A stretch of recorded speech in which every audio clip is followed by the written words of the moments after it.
سلام أب ملع عالم كونكم بمجدي ساتلايت تلفزيون إريسات كم أون أب مستيات بيتنا مسانا زلخم زخبركم تخاتلتنا كما يتوعلو نلومي بمسلو تكئي كاب حبرات منقستات أمريكا بقانقو أمحارنيا تتصحيفا ناب مدلاو مستيات بيتنا استلعكت صحفتي إنا قريبنا لكم زلنا مساخم تتصنح زكاريس كبر أبي كسافتة مدبنا مسانا تنحو أيتفليوني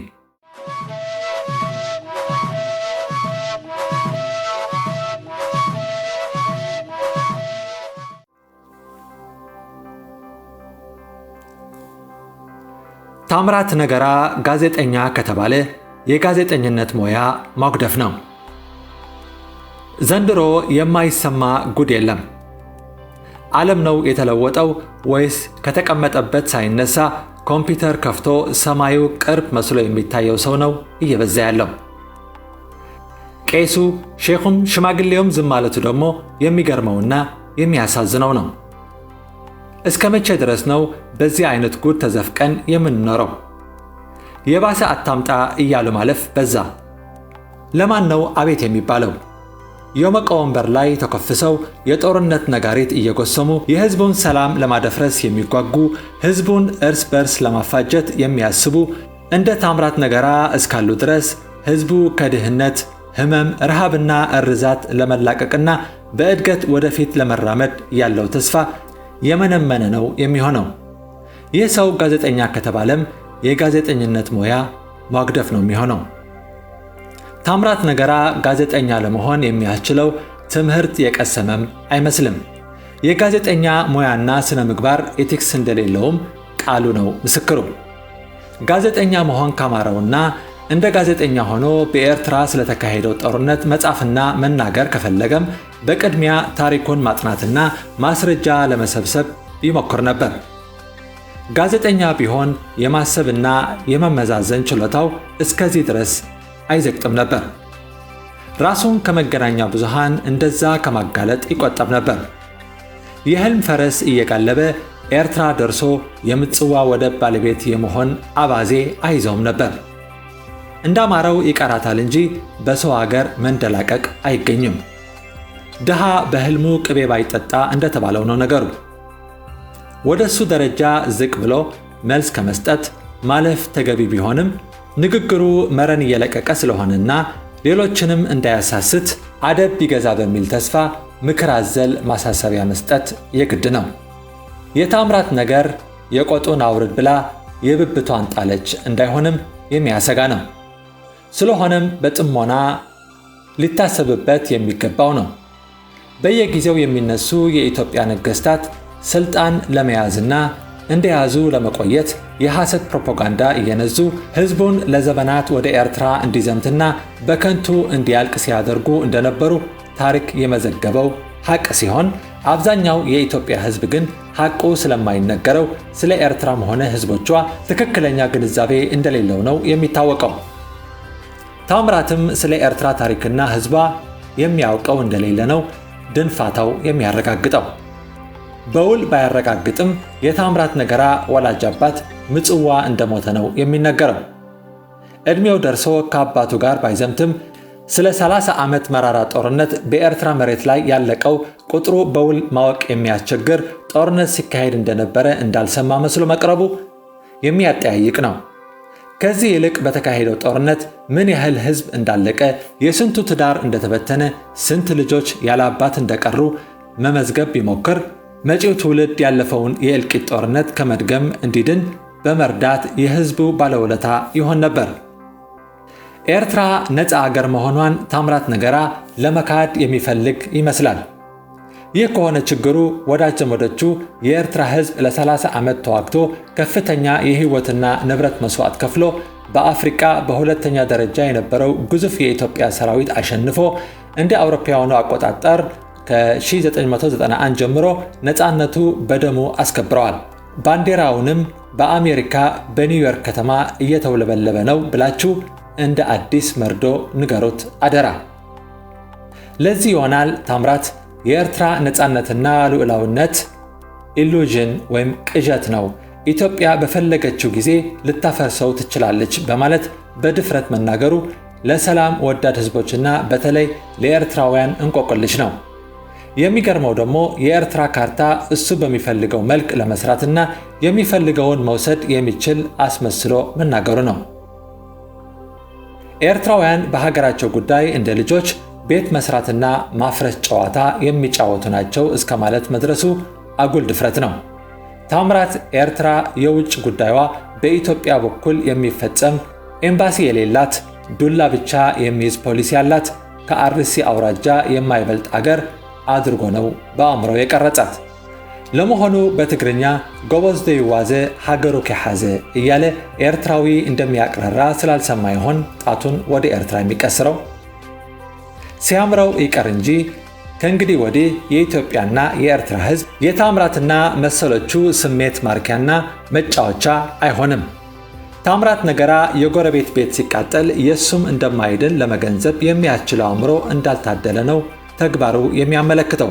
የብዙ ዜጎች ህይወት የቀዘፈ ጦርነት ተመልሶ እንዳይመጣ ህዝቡ ፈጣሪውን በመለመን ላይ መሆኑን እያወቀ በሞቀ ወንበሩ ተቀምጦ ኮምፒውተሩን ከፍቶ ጦርነት ለማወጅ መንደርደሩ የሚገርምም የሚያሳዝንም ነው።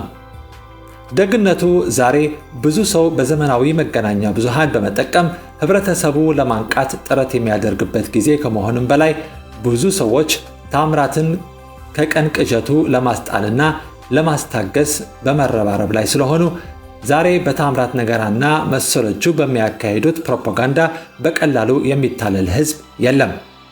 ታምራት ነገራ ህዝብን ከህዝብ የማፋጀት ቲያትር ለማየት የናፈቀው ሰው ይመስላል። ለተቀማጭ ሰማይ ቅርብ ነው እንደሚባለው ከተቀመጠበት ሳይነሳ ክንፉን ዘርግቶ በሮ የሚመኘውን ሀገር መውረርና መያዝ የሚችል በዓለም የመጀመሪያ ሰው መስሎ ነው ሲናገር የሚሰማው። የኤርትራ ህዝብም ነፃነቱን እንደ አይኑ ቢሌን የሚጠብቅ መሆኑን ወዳጅም ጠላትም የሚያውቀው ሐቅ ነው ለመካድ የሚሞክር ያለው። የሀገሩን ነፃነትና ክብር በዋዛ ፈዛዛ እንደማይመለከት የገባው አይመስልም። በሀገሩ ጉዳይ እንደ ልጆች ቤት የመስራትና ማፍረት ጨዋታ እንደማይጫወትና በነፃነቱ የሚቀልድ ኤርትራዊ እንደሌለ የሚነግረውና የሚያስተምረው ዘመድ እንዳላገኘ ነው አባባሉ የሚያስረዳው። የጋዜጠኛ ካባ ለብሶ በሁለቱ ህዝቦች ላይ የጥላቻ መርዝ ለመርጨት ነው እቅዱ። ታምራት ነገራ የኤርትራ ህዝብ ለማወቅ አልታደለም እንጂ ልክ እንደ ኢትዮጵያውያን ወንድሞቹ አትንኩኝ ባይ በኃይላቸው ተመክተው ለሚወሩ ግን የማይበገር የማይደፈር መብትና ነፃነቱ የሚያስከብር ህዝብ ነው። በሰላም ለመጣም በሰላም የሚቀበል በተለይም ለኢትዮጵያውያን መልካም ምኞት ያለው እንደራሱ እንደ ወዳጁና ጎረቤቱ የሚያይ መሆኑ ታሪኩ የሚያረጋግጠው ሐቅ ነው። ስለ ኢትዮጵያና ኢትዮጵያውያንም ደግ እንጂ ክፉ ተመኝቶም አስቦም እንደማያውቅ ከታሪክ ማህደሩ ማረጋገጥ ይቻላል። የኢትዮጵያ መሪዎች ግን ከድሮ ጀምሮ ኤርትራን ለመያዝና ህዝቡንም ለማንበርከክ የነበራቸው ምኞት ለማሳካት ጦር የመዘዙ ለዘመናት ሲያሰቃዩት እንደነበሩ ሊካድ የማይችል ሐቅ ነው። ዛሬም ጥቂት የማይባሉ ኢትዮጵያውያን በኤርትራ ህዝብ ላይ ክፉ የሚያስቡ መኖራቸው እስከ ዛሬ ድረስ የኤርትራ ህዝብ ሊረዳውና ሊፈታው ያልቻለ ጉዳይ ነው። በ21ኛው ክፍለ ዘመን የአገሮች ዳር ድንበር ተከብሮ ባለበት ጊዜ እንደነ ታምራት የመሰሉ የህዝቦች ሰላም ለማደፍረስ የሚጥሩ ካለፈው አድሃሪ አስተሳሰብ መላቀቅ ያልቻሉ መኖራቸው የሚገርምና የሚያሳዝን ነው። እነዚህ እስካሉ ድረስም ሰላም አይገኝም። ታምራት ነገራ አምባገነን ኢሳያስን የኤርትራ ህዝብን በማዳከሙና ራሱን ለመከላከል እንዳይችል በማድረጉ ወጣቱም እንዲሰደድ ስላደረገ ሊዋጋ የሚችል ህዝብ የሌለ መስሎት የህልም ፈረስ እየጋለበ ኤርትራን ደርሶ የምጽዋ ባለቤት የመሆን አባዜ እንደያዘው ነው አነጋገሩ የሚያመለክተው። ያልገባው ግን የኤርትራ ህዝብ ከውጭ ጠላት ከመጣ ዱላ ብቻ የያዘውን ቢሆን ከጠላቱ ነጥቆ በኃይሉና ብዛቱ የሚመካ ኃይል እንደሚያባርር ቀለሙ ያልደረቀ ታሪክ ነው። ይህንን ለመካድ የሚሞክርም የአእምሮ ጉድለት ያለው ሰው ብቻ ነው። አሁን በጫንቃው ላይ ሆኖ ጎረሮውን አንቆ አላስተንፍስ ያለው ህዝቡ የራሱ ልጅ መስሎት ህዝቡን በማታለልና በመከፋፈል የህዝቡን ስልጣን የቀማ የውስጥ ጠላት ነው። የኤርትራ ሕዝብም ኢሳያስ የሚያወርድበትን ጭቆና ግፍ ስለበዛበትና መሸከም ስላቃተው ነው ቁጣው ገንፍሎ እሳት ጎርሶ የሞት ሽረት ትግል በማካሄድ ላይ ያለው። ወጣቱም አዋቂውም በኢሳያስ እንዲሰደድ እየተገደደ ነው። ከቅርብ ጊዜ ወዲህ ግን ኢሳያስ ከሕዝቡ ተደብቆ ወደ ኢትዮጵያ በመመላለስ ሕዝቧን ለማጥፋትና ኤርትራን ለባዕዳውያን ለማስረከብ እየሞከረ መሆኑን ስላወቀ በቅርብ ጊዜ ከስልጣን ሊያባረረው በመታገል ላይ ነው። ታምራት የኤርትራ ሕዝብ እንደ ኢትዮጵያ ሕዝብ መብቱን አስከብሮ ለመኖር የህይወት መስዋዕትነት በመክፈል ላይ መሆኑን ወጣቱም አዋቂውም አገሩን ከጠላት ለማዳን አንገቱን እንደሚሰጥ በትክክል ቢያውቅ መረን እየለቀቀ እብሪቱን ይገታ ነበር።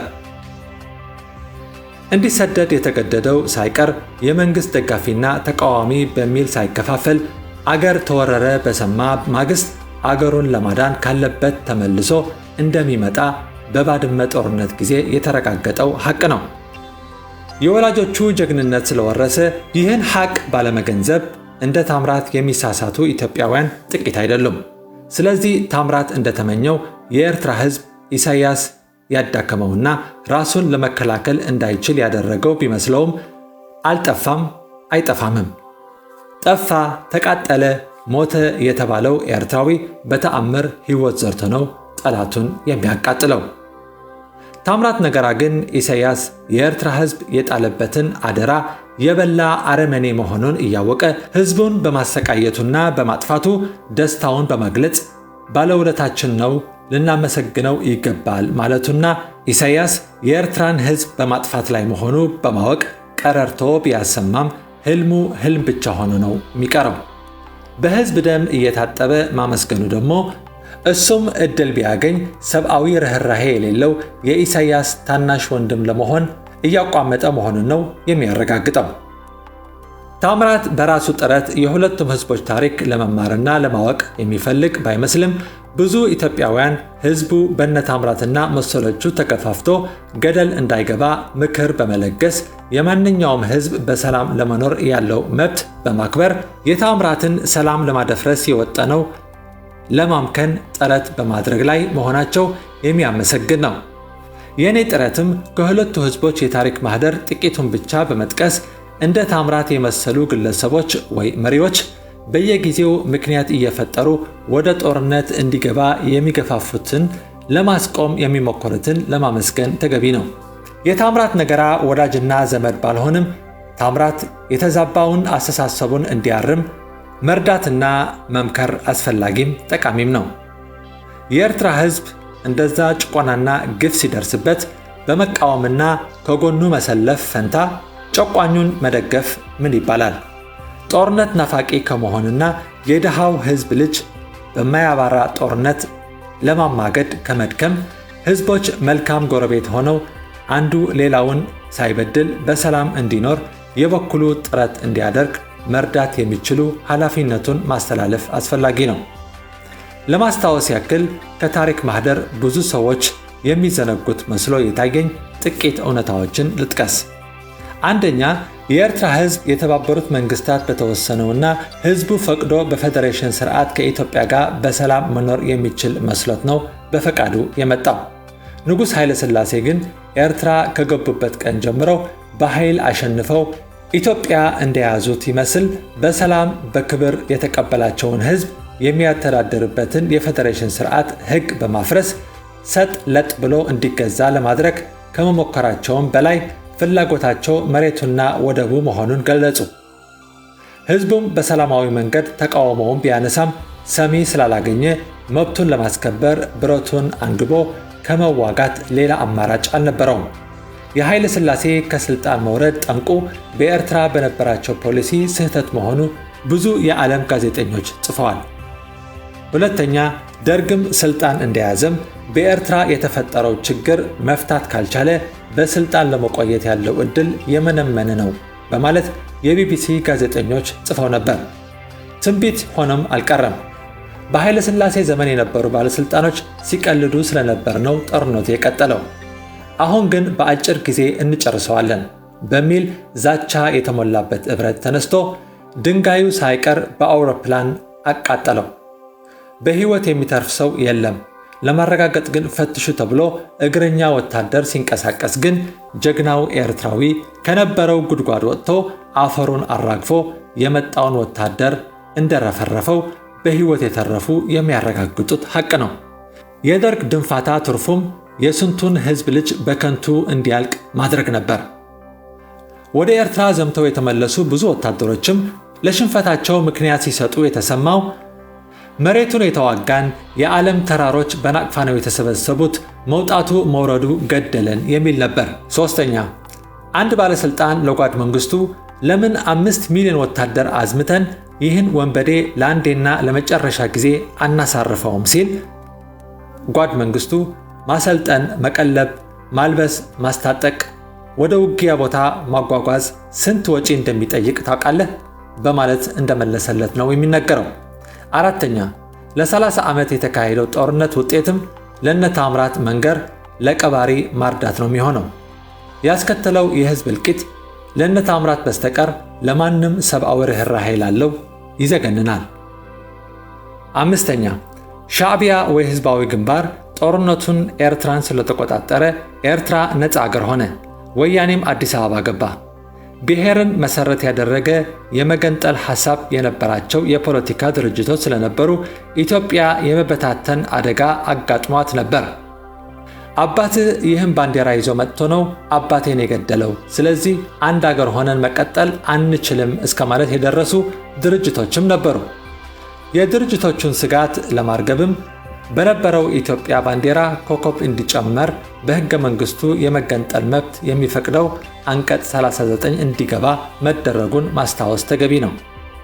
ስድስተኛ፣ ኢትዮጵያና ኤርትራ ነፃ አገሮችና መልካም ጎረቤት ሆነው ለጥቂት ዓመታት በሰላም ከቆዩ በኋላ ጠንቁ እስከ ዛሬ የሚያከራክር የህዝብ እልቂት ያስከተለ የጅሎች ወይም በዓለም ሁለት መላጣዎች በማበጠሪያ ይጣላሉ የሚል ስም ያተረፈና የዓለም ህብረተሰብ ሳይቀር ያስተነገጠ ክስተት ነበር። እንደ ፈረንጆ አቆጣጠር በ1998 ዓ.ም ኢሳያስ የኤርትራ ህዝብ ሳያውቅና ባለስልጣኖቹም ሳያማክር ወያኔ ወረረን በማለት የለኮሰው ጦርነት ዓለም ሁለት መላጦች በማበጠሪያ የተጣሉበት ትርጉም የሌለው የሞቶ ሺህ ወጣት ህይወት በከንቱ የቀዘፈ ጦርነት በሚል ሰይሞ መኮንኑ የሚታወስ ነው። የባድመ ጦርነት ታሪክ ሁለቱን ህዝቦች በሐፍረት ሲያሸማቅቅ የሚኖር ነው። ጦርነቱ ከተጀመረ በኋላም ኤርትራውያን ዕድሜያቸው ሙሉ እንደ ሁለተኛ አገራቸው ቆጥረው ለዓመታት የኖሩትና የኤርትራዊነት ዘር ያላቸውን ከኖሩባት ኢትዮጵያ በጨለማ በላያቸው የነበረው እንደለበሱ ከቤታቸው ታፍሰው ንብረታቸውን ተዘርፈው ጦርነት በሚካሄድበት ቀጠናና ሐሩራማ ቦታ እንዲባረሩ መደረጉ መዘዙ ያላለቀ የታሪክ ጠበሳ ሆኖ እንደሚኖር መካድ አይቻልም። በአፈሳው ጊዜ ኤርትራውያንን ለመለየት የተቸገሩ የየተኛው ትግሬ ነህ፣ የወዲያኛው ወይስ የወዲያኛው እያሉ ይጠይቁ እንደነበርና ትግሬውን አፍሳችሁ ላኩ ነው የተባለው፣ እዛ ስትደርሱ የሚያውቋችሁ ይለዩአችሁ እስከ ማለት የደረሱ እንደነበሩ የሚነገር ነው። ታምራት ነገራ ኢሳያስ የዚህ ሁሉ የሁለት ሀገሮች ህዝቦች በሰላም እንዳይኖሩ ከሚያደርጉ መዘዝ ጠንሳሽ ከሆኑ አንዱና ዋና መሆኑ ሳይገባው ማን መሆኑ ሳያቅ ነው እንደ ባለውለታው ቆጥሮ የባጡን የቆጡን የሚያቀባጥረው። በኤርትራ ህዝብ ላይ የፈጸመው በልዩ የተባበሩ መንግስታት ኮሚሽን ተመርምሮ የዘር ማጥፋት ወንጀል መፈጸሙ ተረጋግጦ በሄግ ከተማ የሚገኘው የዓለም ፍርድ ቤት እንዲቀርብ ውሳኔ መተላለፉ ባለመስማቱ ይሆናል እንደዚህ የሚያንጣጣው። ማስረጃ ከፈለገ ሪፖርት ኦፍ ዘ ኮሚሽን ኦፍ ኢንኳይሪ ኦን ሂውማን ራይትስ ኢን ኤሪትሪያ መመልከት ይቻላል። በተጨማሪም ኢሳያስ በኤርትራ ህዝብ ላይ የፈጸመው ሰይጣናዊ ባህሪ በመፈጸም ላይ ያለው ወንጀልና ማንነቱን የሚገልጽ አንድ የኢትዮጵያ ወታደር ለኢሳያስ የጻፈው ደብዳቤ እንደ ማስረጃ ልጥቀስ። ክፍት ደብዳቤ ለፕሬዝዳንት ኢሳያስ አፈወርቂ። ኢትዮጵያውነት የኤርትራን ህዝብ በማቆርቆዝ አይረጋገጥም። እንኳንስ የኤርትራ ህዝብ ቅማልም ቢሆን ሱሪ ያስፈታል። ተቀይራለች። ኢትዮጵያውነት የኤርትራን ህዝብ እንደ ጠላት ወስደህ በማሰቃየትና ድህነት ውስጥ በመክተት አይረጋገጥም። እንደሚያስታውሱት እርስዎ ከአሜሪካው ኮሎኔል ሮናልድ ካፕላንና እንዲሁም ከእስራኤላዊው በደቀ መሐሬ የኮማንዶ አሰልጣኝ ከነበረው ላቪ የተባለው ለእርሶ የተሰጠ ሚሽን ወይም ተልዕኮ የአረቦች በቀይ ባህር የማስፋፋት አደጋ ለመክታትና በዚያን ጊዜ የነበረው የኮሚኒስት የማስፋፋት እቅድ በረጅሙ ለመቁጨት እንጂ ለኤርትራን ሕዝብ እንደ ጠላት አይተ በድህነት በስደትና በድንቁርና ለማማቀቅ አልነበረም። እርሶ የተሰጡትን ማንዴት ጥሰውታል። ክቡር ፕሬዝዳንት፣ የዘነጉት አንድ ጉዳይ አለ።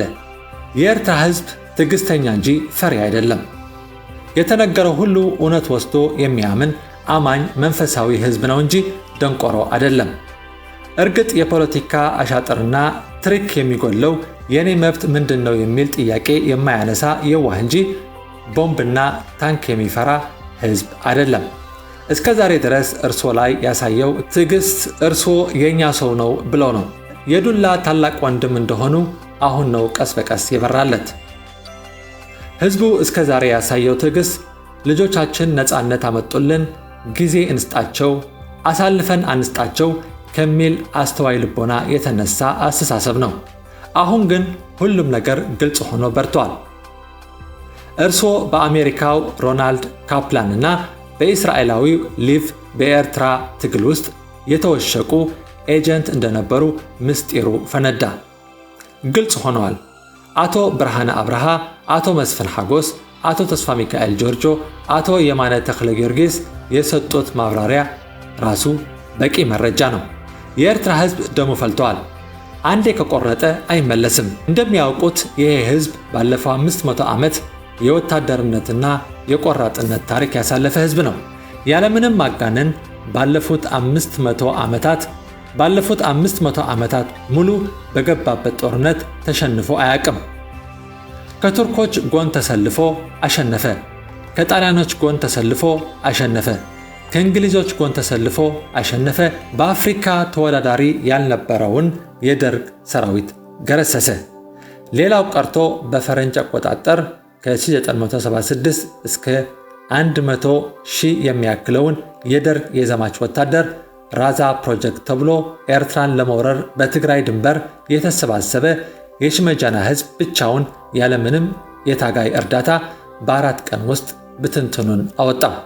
ሌላው ቀርቶ በአሁኑ በኢትዮ ኤርትራ ጦርነት አሰብን ለመያዝ በተደረገው ትንንቅ እርስዎ ከሆርማን ኮሃን ጋር ተስማምተው የኤርትራን ሰራዊት አሰብን ለቆ ወደ ምጽዋ እንዲያሸገሽግ የሰጡት ትዕዛዝ አልቀበልም ብሎ በጀግንነት ተዋድቆ አገሩን ያዳነ ወደር የሌለው ቆራጥ ሕዝብ ነው። ከላይ እንደገለጽኩት እስከ ዛሬ ድረስ ሕዝቡ ከእርሶ ላይ ያሳየው ትዕግስት እርሶ የኛ ሰው በሳህል መኖሩን ስላላወቀ ብቻ ነው። ክቡር ፕሬዝዳንት፣ በመጨረሻ እንደ ኢትዮጵያዊ ወንድም መጠን የምሰጥዎ ምክር ካለ የያዙትን ስትራቴጂ ጠቅላላ በመቀየር የኤርትራን ሕዝብ በሰላም ካልመሩ፣ እስረኞችን ካልፈቱ፣ ሕገ መንግስቱን በተግባር ካላቋቋሙ የእርሶና የልጆ ዕድሜ ባጭሩ እንደሚቆጭ ይወቁ። እንኳንስ የኤርትራ ሕዝብ ቀማልም ቢሆን ሱሪ ያስፈታል ከኢትዮጵያዊ ወታደር። እንደ ታምራት ነገራ የመሰሉ በኮምፒውተር ጦርነት የሚያውጁ ሰማዩ ቅርብ ሆነ የሚታያቸው የማያውቁትን እናውቃለን የማይችሉትን እንችላለን የሚሉ ሰዎች እንዴት ማስተማርና ማስታገስ እንደሚቻል ለማወቅ ያላሰለሰ ጥረት ይጠይቃል። በመሰረቱ ሰው የፈለገውን የመናገርና መጻፍ መብትና ነፃነት እንዳለው የሚታወቅ ቢሆንም ገደብ አለው። ገደቡም የሌላውን መብትና ነፃነት እስካልነካ ድረስ ነው። በጎረቤት እሳት የሚለኩስ ሰውም ቤቱም ከመቃጠል እንደማይድን ታምራት ነገራ መዘንጋቱ የሚገርም ነው። ታምራት ነገራ ኢሳያስ የኤርትራን ሕዝብ አደጋ ላይ በመጣሉ ባለውለታው መስሎ ቢታየውም ሕዝቦች በመከፋፈልና እርስ በርሱ በማፋለስ የተካነ መሆኑ ቢገባው ኖሮ የኤርትራ ጉዳይ ለኤርትራውያን በመተው በኢትዮጵያ እያንጃበበ ያለው የመከፋፈልና መናቆር አደጋ የኢሳያስ እጅ ሳይኖርበት አይቀርም ተብሎ እንደሚታመን የሚነግረው ሰው ቢያገኝ ምናልባት ከተጠናወተው አባዜ ለመዳን ይችል ይሆናል። ያልጠረጠረ ተመነጠረ እንዳይሆን ነገሩ። በኤርትራ ሰላም ከሌለም በኢትዮጵያ ሰላም እንደማይኖር ማወቅ ብልህነት ነው። ከጦርነት ጥፋትና ሞት እንጂ ብልጽግና እድገት እንደማይገኝ ተረድተው ለታምራት ነገራ መሰሎቹ የሚያስረዱ ሁሉ ብርታቱን ይስጥልን። የሁለቱን አገሮች ሕዝብ ሰናይ ጉርብትና መስርቶ መኖር ለሚመኙ ብርታቱ ይስጥልን። ሰላሙን ለማደፍረስ ከሚያኳትኑ ይጠብቀን። የእሳት ራት ከመሆን ያድነን። የነገ ሰው ይበለን። ምስሉ ተክኤ ጥር 2012 ዓ.ም ወይም ጥር 2020 ዓ.ም። መስትያት ቤትና መስትያት ቤትና ንሐቀኛ ምስሊ ኤርትራ ንምንጽብራቕ ዝተፈላለዩ ጽሑፋት ተንቀሳቓሲ ምስልታትን ቃለ መሕትታትን ሒዛ ብዘካርያስ ገብረአብ እናተዳለወት እትቐርብ መደብ እያ። كفوت لساني من يزعصوني هاي سجدن علي عبطاقوت ملاخي قطاوخي قنا مسلي فتحي